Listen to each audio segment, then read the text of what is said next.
ഒരു ഇമ്പോർട്ടന്റ് ആയിട്ടുള്ള ക്വസ്റ്റ്യനും പ്ലസ് ഒരു ഡയഗ്രം ആണ് നമുക്ക് ഇവിടെ ഉള്ളത്. Observe the figure and answer the question. What does the figure indicate? ഇത് കാണുമ്പോൾ തന്നെ നമുക്ക് മനസ്സിലാവുന്നുണ്ട് ഇത് എന്താണ്, ഇത് നമ്മുടെ ക്രോമസോമിന്റെ ഡയഗ്രം ആണ് തന്നിരിക്കുന്നത്. ഇനി നമ്മളോട് അടുത്ത question, what is the number in somatic cell? Somatic സെല്ലിൽ എത്ര നമ്പർ ആണ് ഉണ്ടാവുക നമ്മുടെ ക്രോമസോം എന്ന് ചോദിച്ചു കഴിഞ്ഞാൽ നമുക്ക് എന്ത് പറയാൻ വേണ്ടി പറ്റും? നമ്മൾ ഒരു സൊമാറ്റിക് സെല്ലിൽ നോക്കിക്കഴിഞ്ഞാൽ ക്രോമസോമിന്റെ നമ്പർ എത്രയാണ്? 46 ആണ് അല്ലെ? അപ്പൊ ഇവിടെ നിങ്ങൾക്ക് ഒരു തെറ്റ് പറ്റാൻ ചാൻസ് ഉണ്ട്. സൊമാറ്റിക് സെല്ല് എന്നാണ് പറഞ്ഞത്, സൊമാറ്റിക് ക്രോമസോം അല്ല. ഓക്കെ, ഏതൊരു സെല്ല് എടുത്തു കഴിഞ്ഞാലും അതിൽ 46 ക്രോമസോം ഉണ്ടാവും. അതിനകത്ത് സൊമാറ്റിക് ക്രോമസോം ആണ് ചോദിച്ചതെങ്കിൽ, ഓക്കെ, സൊമാറ്റിക് ക്രോമസോമും ഉണ്ട്, സെക്സ് ക്രോമസോമും ഉണ്ട്.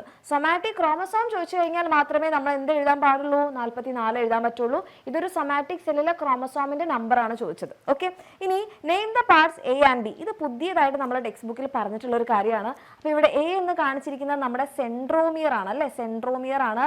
ആൻഡ് ഇവിടെ കാണിച്ചിരിക്കുന്നത് ഏതാണ്? ഇത് നമ്മുടെ ക്രോമാറ്റിഡ് ആണ്.